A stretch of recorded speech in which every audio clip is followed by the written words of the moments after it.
John 17:17 says God's word is truth. Not the truth, it is truth. So truth is whatever God says.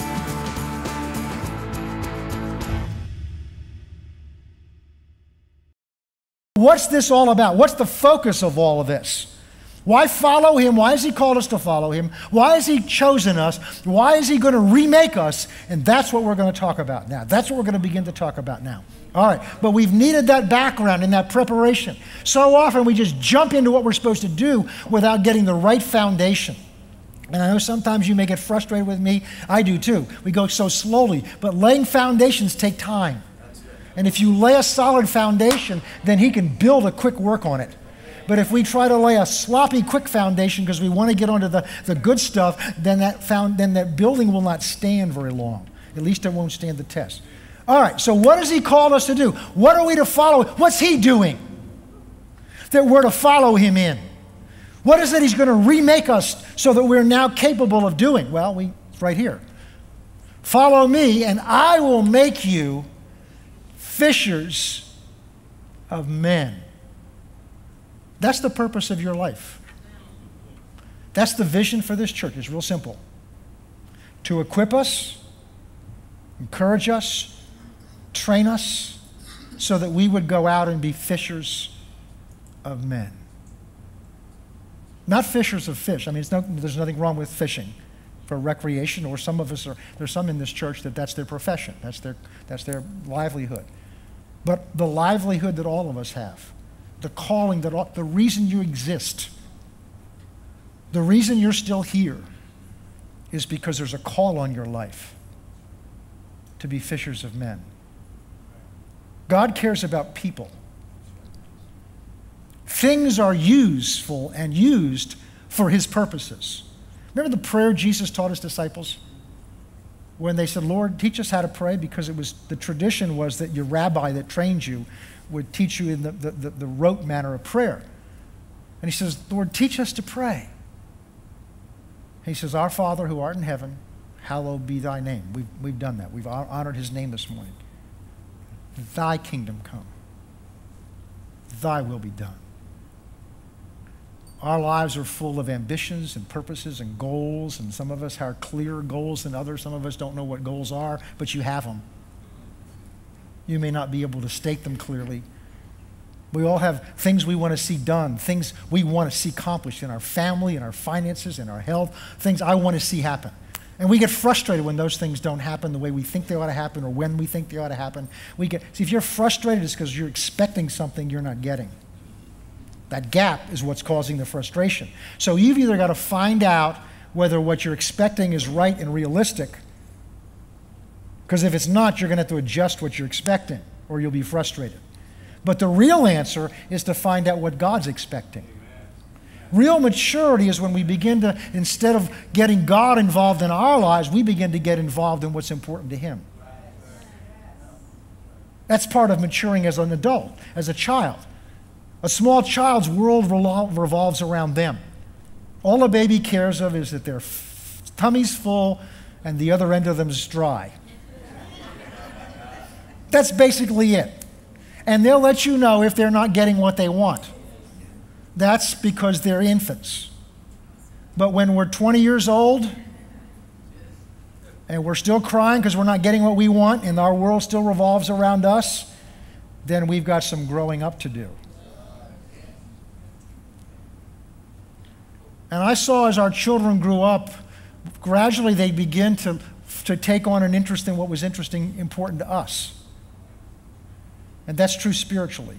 As we grow and mature spiritually, our eyes should get off of us and more on Him and what He wants, what's important to Him. And that's part of this, I will make you. And so God is at work in you. We looked at some scriptures last week that show that God was at work in us. In Philippians, I think it's 1:12 or 1:13, God is at work in you both to will and do His good pleasure. He's at work in you. The question is, are you cooperating with His work? Are you sensitive to His work? But you see, if you don't know what His goal is, it's not going to be easy for you to cooperate with His work. But when you know what His goal is, then it's going to be easier to learn the lessons that you learn to learn. He wants to make you and me fishers of men. Why? Because it's men, and it's men and women. It's people that are valuable to him. People he cares about. People that he brings into your life and my life that are important to us. But remember, he said, I will make you. So we're going to look at an example this morning of Jesus as a fisher of men. Turn with me to John chapter 4. To me, one of the most powerful examples in the Bible. This is Jesus fishing for men. In this case, it's a woman. Therefore, we'll just start right in verse 1. Therefore, when the Lord knew that the Pharisees had heard that Jesus was baptizing more disciples than John, though Jesus himself did not baptize but his disciples, Jesus, left Judea and departed again for Galilee. Now we're going to get an imaginary map out here, all right? Just so you get an understanding of what's going on. Pardon my back here, but Israel, at the time, the southern part was basically Judea. That's where Jerusalem is in the southern part of Israel. The northern part is Galilee, where the Sea of Galilee is. In between at that time was a land called Samaria. Now the Samaria was where when the children of Israel, especially the children of Judah, were taken by the Babylonians, by Nebuchadnezzar, into captivity. What he did was he left some of the Jews there. And he resettled some other people into that same area. And over the years, they intermarried. So they became, in essence, a mixed breed. So what we're going to see here, in essence, is a racial issue. A little history and background there. Okay. Verse 4. But he needed to go through Samaria. Why? Because it was between where he was and where he needed to get to. So he came to the city of Samaria, which is called Sychar, near the plot of ground that Jacob gave to his son Joseph. Now Jacob's well was there. Joseph, therefore being wearied from his journey, sat down thus by the well, for it was about the 6th hour. Now under Jewish clock, that was about noon. So under Roman, it was about 6 in the evening. A woman of Samaria came to draw water.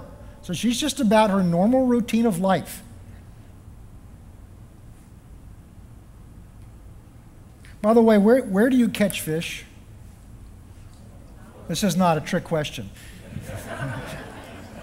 You catch them in the water. Why? Because that's where they live. So in order to catch fish, you got to go where they are. Except in an extraordinary situation, they don't usually jump out of the water into your boat. They don't usually jump out of the water onto the land up to your house.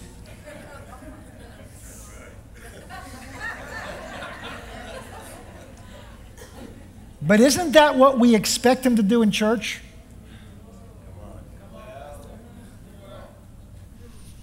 We don't know. Why aren't they coming? Because they're out in their natural environment. So to catch fish, you've got to go where the fish are. My mother has a place in Maine, on the coast of Maine, a beautiful beach, and they see the fishermen out early in the morning with their rods, out in the point, because they figured out where the fish usually are. And they're out there, and all of a sudden, see seagulls down at the other end of the beach. And they'll see, the water troubling like that, which means, I've been down on the beach in Barrington where I live, and I've seen that, and all the fishermen, they rush over to where the water's troubling like that. Why? Because they want to go where the fish are. They're not standing there saying, I'm believing the fish are going to come here.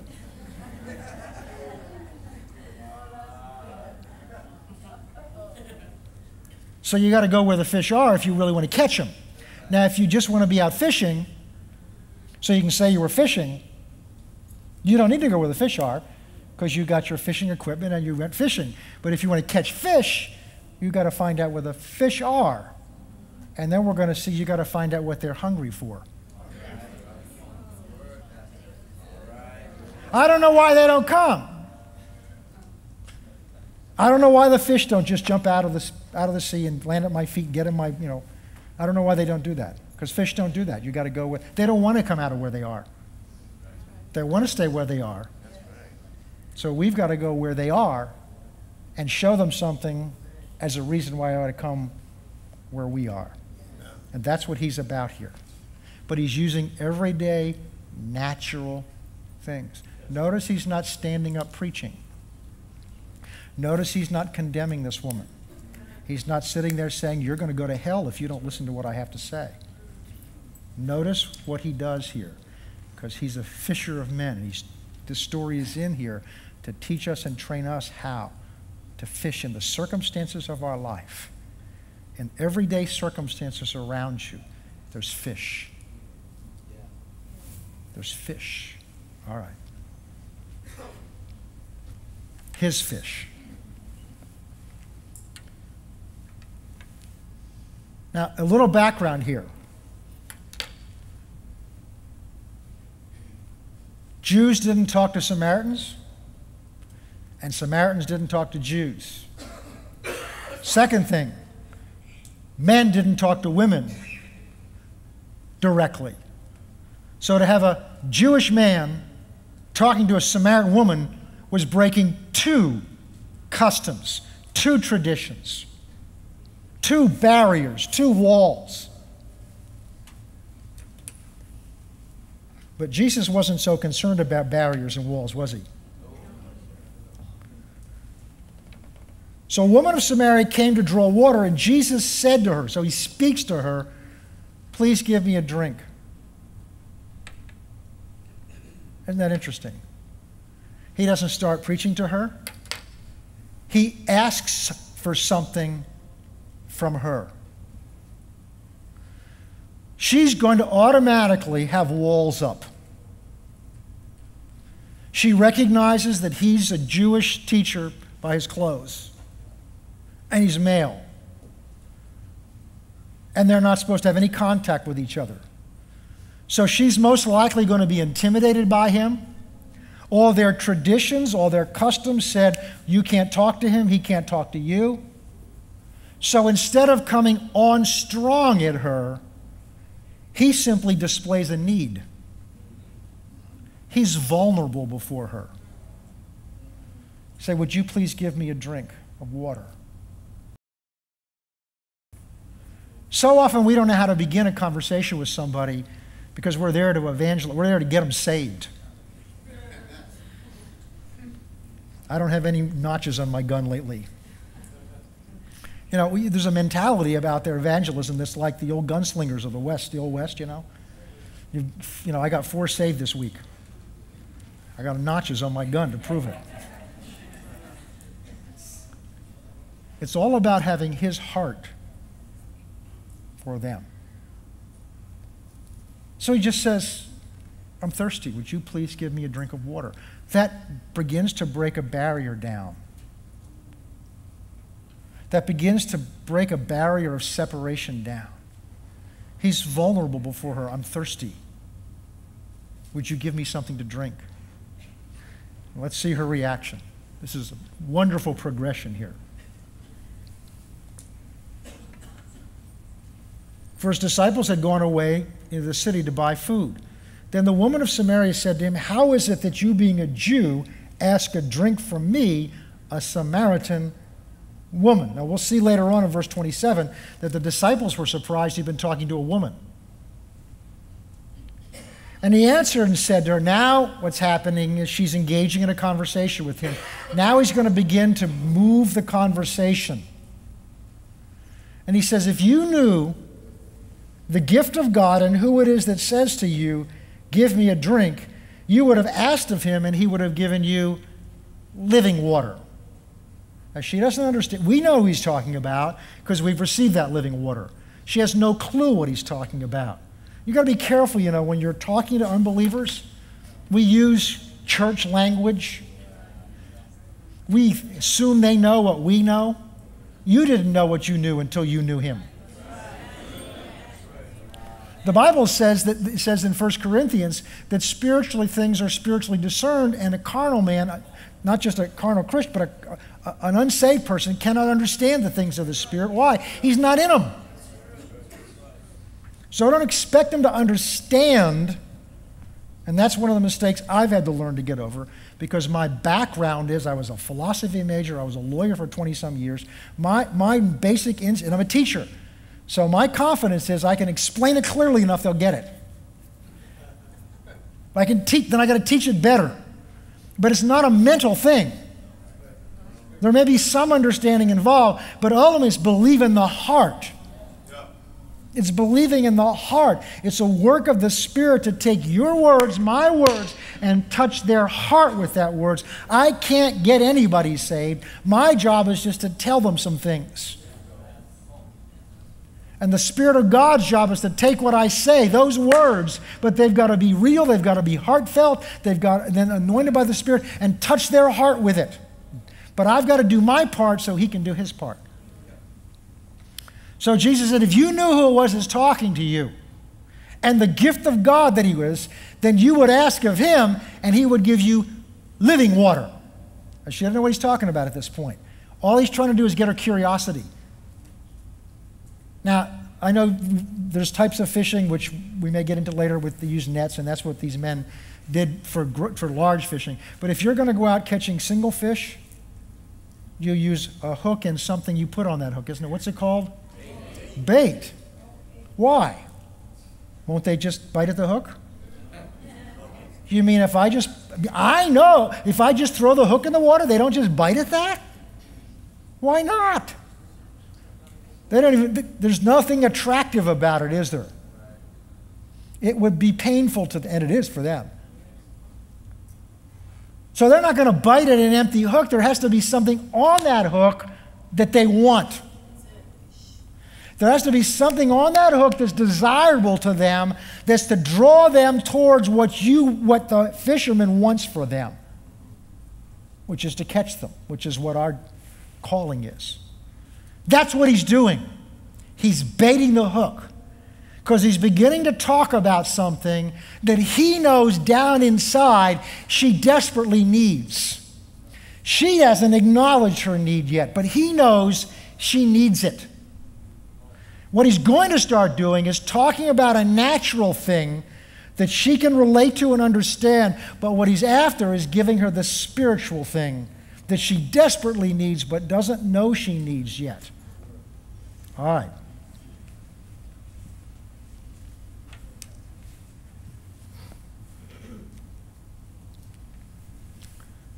And he will give you living water. She doesn't know what that means at this point. The woman said to him, Sir, you have nothing to draw without, and the well is deep.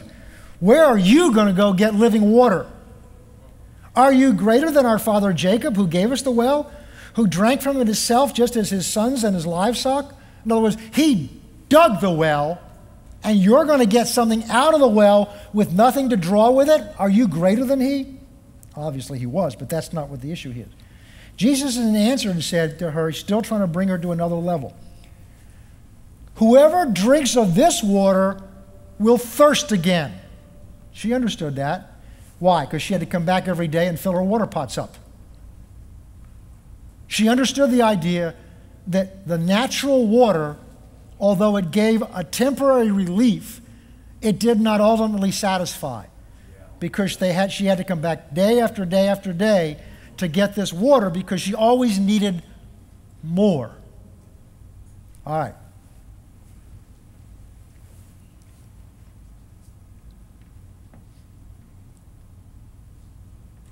Whoever drinks of this water will thirst again. But whoever drinks of the water that I shall give him shall never thirst. But the water that I shall give him shall become in him a fountain of water springing up to everlasting life. I saw something yesterday. I'd never quite seen it here before. You may have all seen it, but it suddenly hit me. I don't know how somehow I was thinking that he was saying here that if you drink of this water, because it's so satisfying, you'll never get thirsty again. That's not what he's saying. He's saying, if you will come to me and receive the gift that I have to give you, I'm going to put in you a fountain. In other words, the source of the water will be in you. So that you don't have to go somewhere and get it, And it's not that you take one drink and you never get thirsty again. The source of the water, the living water, the water that brings life, that satisfies, will now be in you. The source of it will be in you. Oh, yeah. That's right.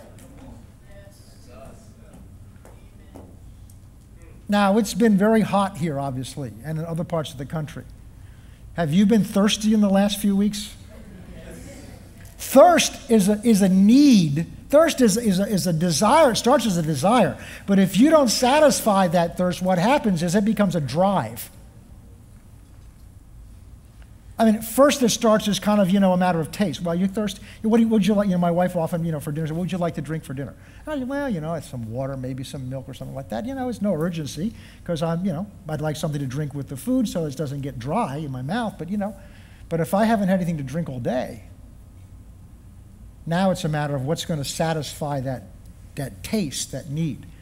But if I haven't had a drink in 2 days and it's been out and hot, then it's no longer a matter of my taste.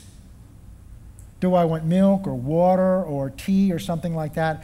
Now what it is that desire is not just a desire of a matter of an appetite.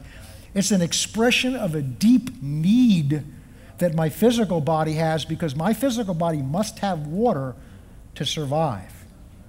So when I'm getting generally what I need, it's just a matter of taste. But when I haven't had what I need for a long time, then it's no longer a matter of taste. It's a matter of urgent and desperate need. So there are people you may run into that look at what you want to share with them and what's going on in your life as, it's a matter of preference. Jesus is trying to touch her at a level because when we haven't had something, then that thirst is an expression of an essential thing to live. And see, we sit here in a comfortable society, in a comfortable place, so we think of thirst as a matter of water, iced tea, milk. But in that kind of land, you had to have a source of water or you didn't live. So they knew where those waters were. They were called wadis, W-A-D-Is. They knew where they were. They couldn't develop anything unless they first of all dug a well because water was essential to life. So when he's talking to her about water, it has a different significance to her than it probably does to us sitting here comfortably, knowing when we're out of here we can get a drink of water, we can go to get some coffee or whatever it is, we want. To them, it was a matter of life and survival. And so he's talking to her about a need inside to be lived for life. But this is not natural life. This is a spiritual life that she didn't even know she had a need of. All right.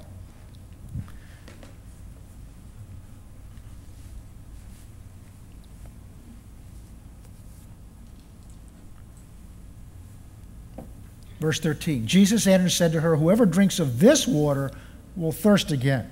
Whoever drinks of the water that I shall give him shall never thirst.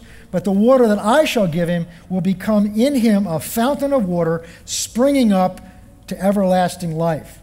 Sir, give me this water that I might not see. She's beginning. Now, I'm not a fisherman. Because in order to be a fisherman, you got to catch fish. When I was growing up, I tried to fish, but somehow I wasn't doing something right. But I've known some fishermen, and from my understanding is that, please, if I get something wrong, but the example's good. When that fish is getting near the bait, remember you got to put bait on it because you got to put something on the fish wants to eat. The fish will begin to smell it, come up at it, and even if they start to bite on it, I was taught you don't just pull it in right away. You've got to let them play with it a little bit so that when they bite it so that the hook really gets caught in them. Otherwise, when you go to pull it in, they'll jump off.